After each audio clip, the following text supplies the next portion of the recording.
Okay.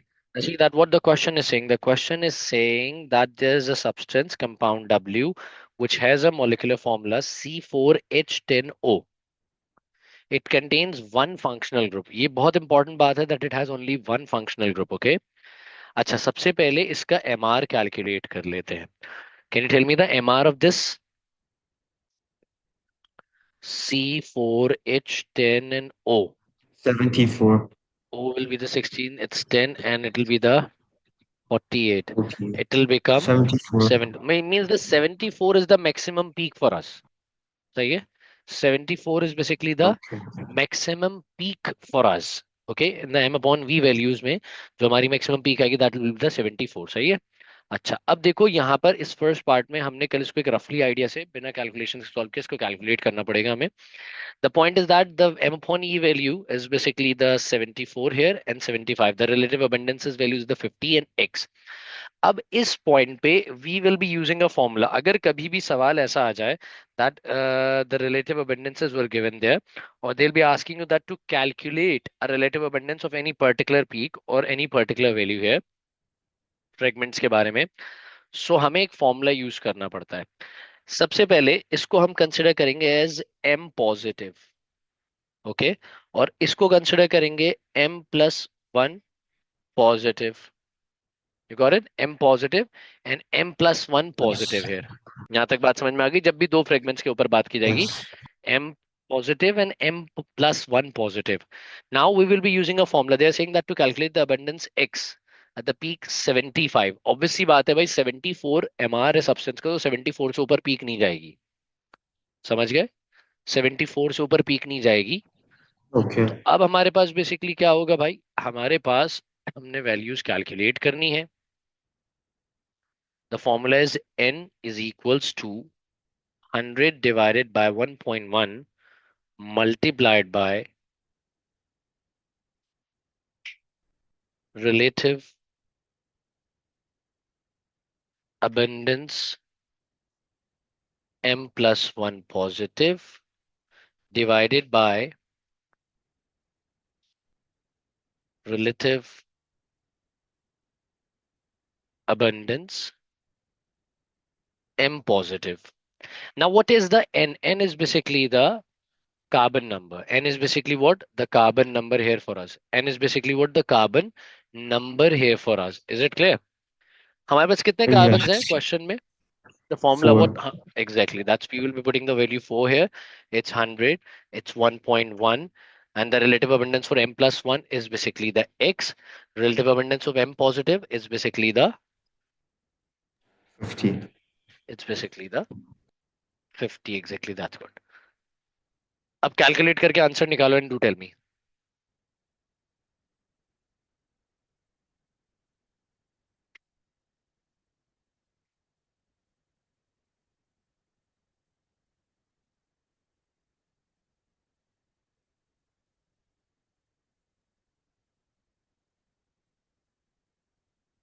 Is it 50?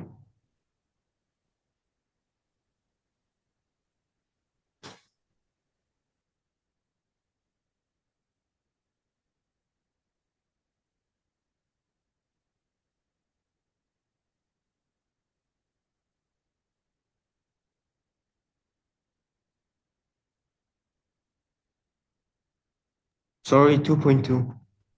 2.2. Exactly that's 2.2. सही है. समझ गए. फॉर्मूले से वैल्यू लगाती है हमें, बस वो तुक्के वाले कॉन्सेप्ट पे नहीं चलना है. We have to go for the formula. We have to see the formula and remember this But formula. sir, shouldn't X like be 50 because it should be equal to 100, no? नहीं नहीं नहीं नहीं, the thing is that कि देखो ये fragments है, वो relative अबंडेंसेस isotopes की होती हैं. वो जो मिला के हम टोटल Okay. 100 करते हैं ना, that's relative the relative abundances of isotopes. These are the relative abundances of the fragments. सही है. ये आईआर वैल्यूज है.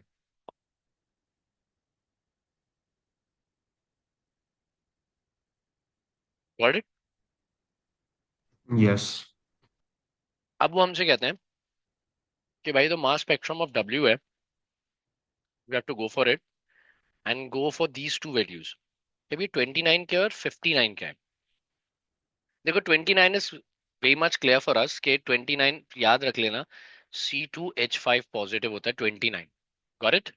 C2H5 positive is basically Yes. Basically the 29। हम इन दीज फ्रेगमेंट जो M/E29 पे बनेगी, M/E59 पे बनेगी, उसका मालूम करना है। अब 59 मालूम करने के लिए let's go for the formula. मेरे पास चार कार्बन हैं, it will be like the C4H10। If I go for the C4H10, इसका MR क्या बनता है?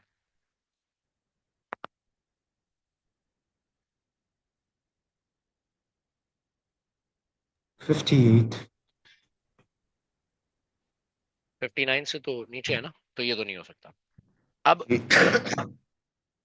अगर if you see the formula, so you must be involving oxygen there. Oxygen का होना बहुत जरूरी है उसमें। अगर मिसाल Don't you के तौर think पे, it's easier to draw the formula out, the displayed formula, and then calculate? नहीं नहीं कर सकते, मैं तुम्हें समझाता हूँ। देखो द थिंग You? इज कि अगर तुम C2H5 को एक जगह रखोगे, तो if you just minus the C2H5, C4H10O बचता है। अगर तुम माइनस करके निकालोगे तो C2H5O बचेगा। C2H5O 59 नहीं होता, होता है क्या? No. देखो,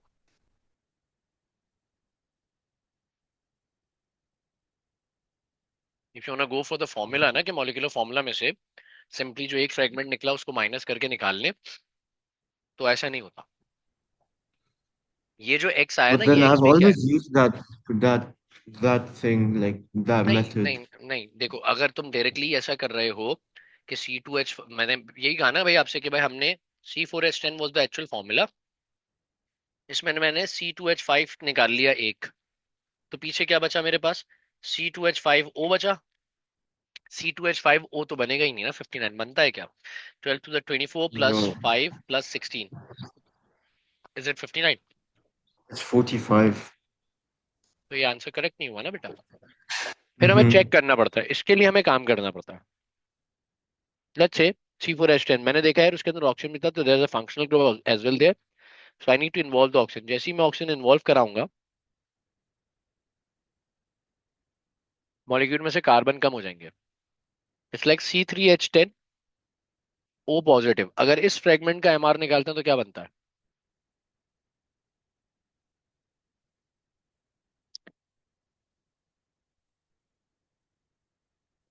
62. अब देखो ये बहुत नियर आ गया, we need to calculate for the 59, नहीं बहुत नियर आ गया। 59 और 62 में डिफरेंस है 3 का, इट मींस -3 So करूंगा। remove three hydrogens. Exactly that's good. It will be like what, C3H7O positive. You got my point? Sir वो लेकिन C4H10O भी तो, C4H10 का तो 58 आया था, उसमें एक हाइड्रोजन ऐड कर देते भाईजान, मॉलिक्यूलर फॉर्मूला में ही 10 हाइड्रोजन है, आप 11 कैसे लाएंगे? Okay. Got it? Yes. यहां तक बात समझ में आती है? जी. Now let's move. अब देखो भाई, मेरे पास ये मॉलिक्यूल्स हैं। इन मॉलिक्यूल्स के अंदर I just want to find out कि यार कौन कौन से फ्रेगमेंट्स मौजूद है मेरे पास ना। The first fragment which is basically a way big curve here, ये तकरीबन मेरे पास आएगा 3300 3200 के पास। मैं लेट्स से इसको मैं कह देता हूँ कि यार ये 3300 है, लेट्स से। एक कंसिडर करते हैं वैल्यू, बात समझ में आती है? तो डब्ल्यू में वैल्यू को कंसिडर करते हैं। अब ये वैल्यू आपने यहां से देखी तो you will get the idea कि भाई 3200 से 3650 में कौन है? Hydroxy, means the OH। अगर 2500 से 3000 के बीच में आएगा तो कार्बोक्सिल यानी कि कार्बोक्सिलिक एसिड वाला OH होना चाहिए। You got it? Yes. हम्म। अब ये मुझे फाइंड आउट हो रहा है इसमें क्या है भाईजान?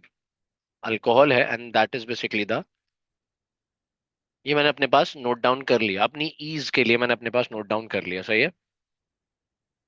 क्लियर होती है जी. बात यहां तक? ये W था। अब X की फ्रेगमेंट्स देखते हैं। देखो X में कोई फ्रेगमेंट यहाँ नजर नहीं आ रही, लेकिन हाँ यहाँ नजर आ रही है, बहुत क्लोज। 15 और 2000 के दरमियान में, समाव 16 1700 पे होगी। अगर मैं 16 1700 पे ढूंढता हूँ, तो ये क्या मिलेगा मेरे पास? C double bond O. C double bond O मिलेगा, लेकिन किसका? एमाइड का, कार्बोनाइल कार्बोक्सिल का, या ईस्टर का? Carboxyl. कार्बोनाइल का मिलेगा। कार्बोक्सिल का होता तो ओएच भी मिलता। यहाँ दिख रहा है कुछ नहीं है ना? यहाँ पे तो कोई क्लोज हमारे पास स्पेक्ट्रम नहीं डेवलप हुआ ना। अगर कार्बोक्सिल का होता तो यहाँ पर भी मिलता, ओएच मिलता और फिर यहाँ मिलता, तो हम कह देते कि भाई ये कार्बोक्सिलिक एसिड है। लेकिन यहाँ पर Okay. एक ही फ्रेगमेंट बहुत क्लोज मिला, और क्लोज होने के साथ साथ ये हमें 1600 और 1700 के बीच में कहीं मिला। तो that must be the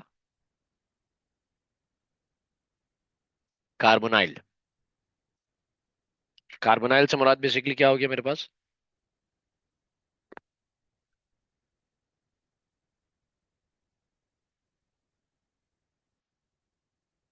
carbonyl से मुराद मेरे पास बेसिकली क्या है? कार्बोनाइल कह लो, कार्बोक्सिल कह लो, ये है। अगर ये मेरे पास OH के लिए यहाँ पे भी मिलता ना, तो मैं कहता कार्बोक्सिलिक एसिड है। लेकिन मेरे पास कार्बोनाइल पे ही मिला सर। सही है। Okay. उन्होंने ये टेबल दिया, So हमने for टेबल से। carboxylic, you need to have a C double bond O and OH group. Exactly, both of the things there, both, because it's a Okay. combined functional group ना। Carboxylic acid has the two Yes. simple functional group present in it, so एक dry functional group कहलाएगा usually. The reason is कि इसके अंदर C double bond O means the carbonyl और carboxyl as well the OH। तो दोनों चीजें साथ साथ होती हैं, that's what। अब उन्होंने हमसे पूछा कि by the absorption A absorption B, दो फिगर्स पढ़ी, उसके हिसाब से क्या क्या मिला। सबसे पहले मुझे मिला OH, उसके बाद मुझे मिला C double bond O। OH का मतलब क्या मिला मुझे? Alcohol.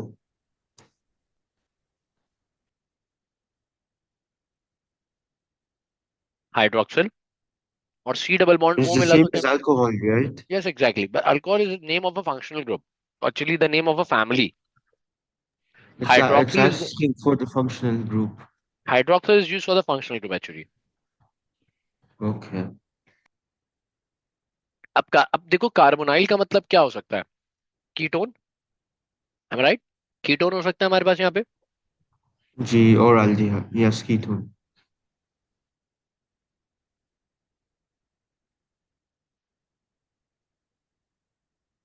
यहाँ तक बात क्लियर है? G.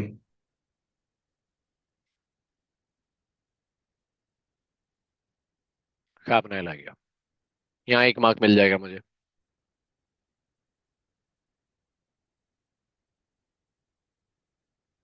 यहाँ तक बात क्लियर होती है? Yes, sir. Hmm. Now let's see what they are saying. You said they're saying that use the information in A and part B1. Draw the structure of X in the box. भाई वो कह रहे हैं A, यहाँ से पता चला तो ये तो C13 है, इसका MR74 है। सही है। और ये हमें बताया गया है कि भाई ये C4H10O है, जो कंपाउंड W था। फिर उन्होंने कहा कि भाई हमने ये दो डायग्राम्स निकाली, ये था एक्स, एक्स के अंदर क्या है? एक्स में हमारे पास कार्बोनाइल आना चाहिए। एक्स में क्या आना चाहिए? कार्बोनाइल आना चाहिए। Is it clear? Yes. यानी कि डब्ल्यू जो है, डब्ल्यू तो मेरे पास अल्कोहल है। डब्ल्यू तो मेरे पास क्या है मेरे बेटे? अल्कोहल है। और जब उसको हम एसिडिफाइड K2Cr2O7 से रिएक्ट करा रहे हैं, तो मेरे पास बन रहा है एक्स। एक्स क्या हो सकता है? क्या एक्स एल्डिहाइड हो सकता Carboxylic है acid या कीटोन हो or सकता है? ketone. कार्बोक्सिलिक एसिड नहीं। देखो, Aldehyde. प्राइमरी अल्कोहल्स को जैसे ही हम ऑक्सीडेशन में डालते हैं ना, क्योंकि वो छोटे मॉलिक्यूल्स होते हैं, they usually go directly to what? Aldehyde. Aldehyde. और सेकेंडरी अल्कोहल से क्या बनता है? Ketones. ये एल्डिहाइड नहीं होगा। This must be the ketone. Why? The point is that, देखो, हमारे पास अगर ये एल्डिहाइड होगा तो अल्कोहल कहाँ लगा होगा? लास्ट कार्बन पे। Last G. कार्बन पे लगा होगा अगर प्राइमरी है तो। सेकेंडरी होगा तो सेकंड कार्बन पे लगा होगा। अब इस कंसेप्ट के अंदर ये मेरे पास 2 डिग्री अल्कोहल है, because it is producing the carbonyl group. अब कार्बोनाइल ग्रुप मेरे पास प्रोड्यूस हो रहा है, तो ये एल्डिहाइड और कीटोन दोनों में हो सकता है, लेकिन ये कीटोन में ही है। वजह क्या है? क्योंकि भाईजान इसमें एल्डिहाइड जो है वो मेरे पास डिटेक्ट नहीं हुआ। एल्डिहाइड फंक्शनल ग्रुप डिटेक्ट नहीं हुआ, एल्डिहाइड पूरा फंक्शनल ग्रुप डिटेक्ट होता है, तो हमें कंफर्म हो जाता है। यहाँ पे एल्डिहाइड डिटेक्ट नहीं हुआ, यहाँ डिटेक्ट हुआ सिर्फ C double bond O. C double bond O ketone में होता है, तो ये क्या हो सकता है, कीटोन हो सकता है। If I just draw the structure here, तो it's like CH3, CH2, CHOH, CH3। जब भी हम ऑक्सीडेशन में जाते हैं, यू नो दैट कि potassium dichromate is a strong oxidising agent, and eventually it will be creating what, it will be just releasing this hydrogen and as well this hydrogen, making the double bond, making the double bond between the carbon and oxygen here. So eventually मेरे पास अब जो Okay. structure बनेगा, what it will become, it will be like CH3, CH2, C double bond O, then CH3. Got it? या इसको आप कैसे बना सकते हैं, Yes. एक, दो, तीन,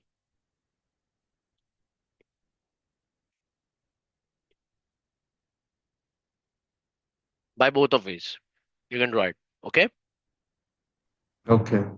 तो मुझे कंफर्म हो गया that must be the secondary alcohol, 2 degree alcohol, उसी से बनता है मेरे पास कीटोन। समझ रहे हैं? उसी से मेरे पास क्या बनता है, 2 डिग्री अल्कोहल बन के तैयार होता है। यहाँ तक बात क्लियर हो गई? Okay. Yes. ये अपने पास कॉपी किया आपने? Yes. Okay, now see that Y is the structural isomer of W. Okay, कहने भाई वाई और डब्ल्यू दोनों स्ट्रक्चरल आइसोमर हैं। ये तो एक्स था ना मटेरियल जो बन के तैयार हुआ है, डब्ल्यू ये था। अब डब्ल्यू का स्ट्रक्चरल आइसोमर है वाई, ऑब्वियस सी बात है अल्कोहल का अल्कोहल ही हो सकता है ना, OH की पोजीशन बदल सकती है, चेन आइसोमेरिज्म जा सकते हैं ना, स्ट्रक्चरल आइसोमेरिज्म का कंसेप्ट चेन में वेरिएशन आ सकता है आपके पास। तो अगर W और Y दोनों एक दूसरे के स्ट्रक्चरल आइसोमर्स हैं, it means that they both are alcohol. अच्छा, ये बात कंफर्म कैसे हुई? क्योंकि they both produce colourless bubbles when sodium is added. जब भी अल्कोहल का सोडियम से रिएक्शन कराते हैं, तो कलरलेस बबल्स प्रोड्यूस होते हैं ऑफ हाइड्रोजन गैस। जब भी हम अल्कोहल का Okay. रिएक्शन कराते हैं सोडियम मेटल से, it produces hydrogen gas. Is it clear? तो इसका मतलब W तो Yes. अल्कोहल है, ये तो हमें पता था, Y भी अल्कोहल है क्योंकि उन्होंने स्ट्रक्चरल आइसोमेरिज्म कहा दिया। फंक्शनल ग्रुप तो नहीं कहा ना, स्ट्रक्चरल का मतलब अपनी जो है वो चेन बदल सकती है, कार्बन एटम्स की अरेंजमेंट बदल सकती है, OH की लोकेशन बदल सकती है, ये सारी चीजें हो सकती हैं। बात क्लियर होती है? It's saying that Y does not react with the heated acidified potassium dichromate. ओहो, ये तो मसला हो गया भाई, अल्कोहल तो है,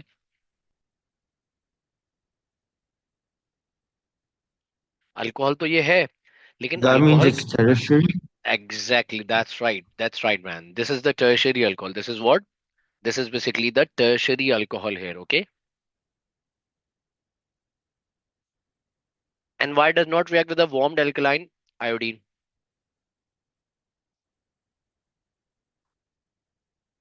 इसका मतलब अगर मैं इसका स्ट्रक्चर बनाता हूं, तो it looks like this way.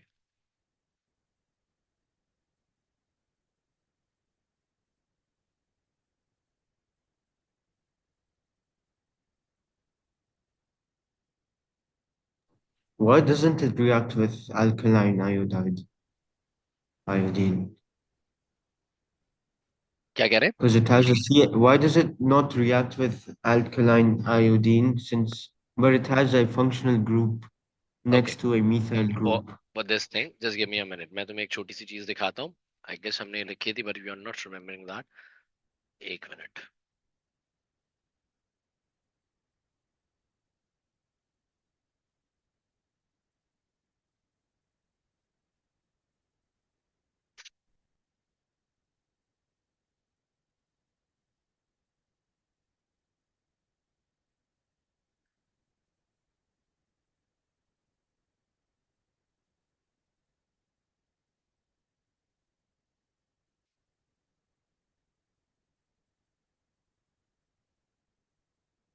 अच्छा, what is the condition here? Ethanol gives the iodoform with the iodine. Why? Because it has basically the alpha methyl group attached, alpha methyl group attached here. सही है। अच्छा, अब मसला ये है कि अगर ये अल्फा मिथाइल ग्रुप अटैच्ड है, तो ये रिएक्शन में पार्टिसिपेट क्यों नहीं कर रहा? क्योंकि ये एल्डिहाइड और कीटोन प्रोड्यूस नहीं करेगा। Did you get my point? ये एल्डिहाइड और कीटोन प्रोड्यूस नहीं Okay. करेगा ना, क्योंकि टर्शियरी अल्कोहल तो ऑक्सीडाइज होगा ही नहीं। बात यहाँ तक Yes. समझ में आती है? This is why. You got it? The tertiary do not react with alkaline iodine. Exactly. Okay. Okay. Name the functional group present in Y. Exactly, if the W is alcohol, so Y is also hydroxyl alcohol.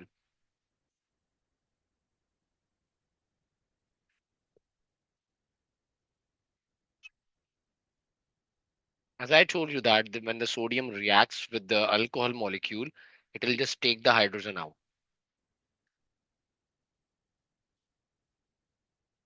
अच्छा, चूंकि एक ही molecule, if I use one molecule and one atom of sodium, C4H9ONA, this sodium will replace the hydrogen, and we'll be having the hydrogen gas. Half of the hydrogen. Why I'm saying the half of the hydrogen? The thing is that कि हमारे पास ये substance actually एक hydrogen को release कर रहा है और एक मॉलिक्यूल में से एच निकलता है। और एच के जब मिसाल के तौर पे दो मॉलिक्यूल्स अगर मैं अल्कोहल के यूज करूंगा, तो मेरे पास H2 गैस बन के तैयार होगी। Is it clear? Yes. Okay, so this is why I just used for one mole.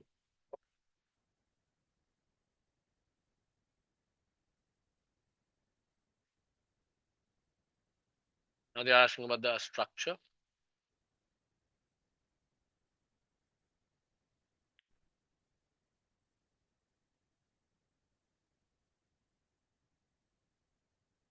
Just draw this structure and write the equation.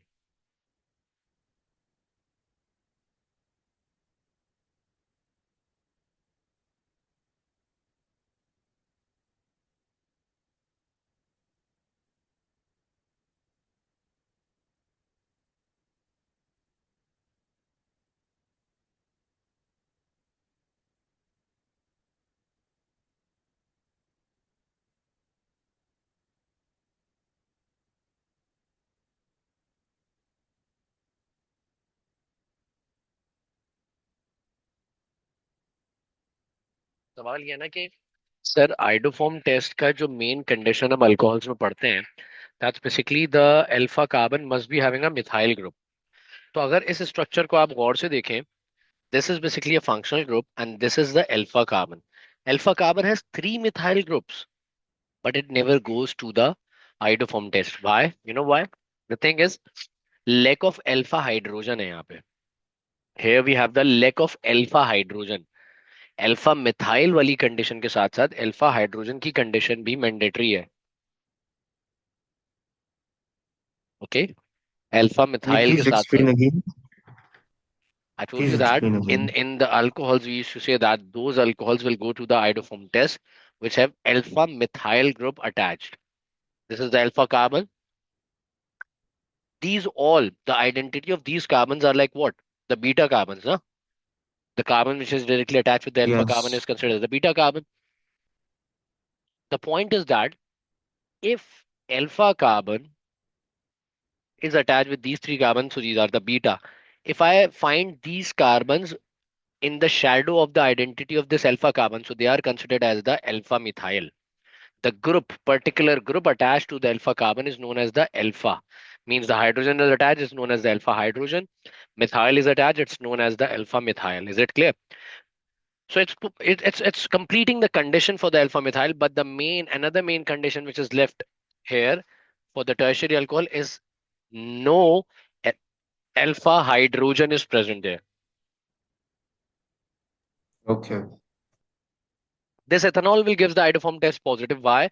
This alpha carbon has the alpha methyl as well. It has the alpha hydrogens. Did you get my point?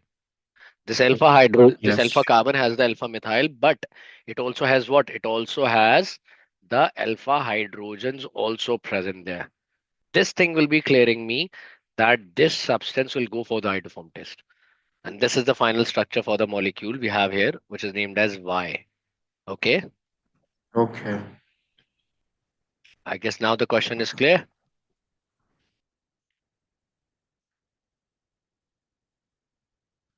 That's all. This is a question 5 here for the paper 2. Did you get it, बच्चे?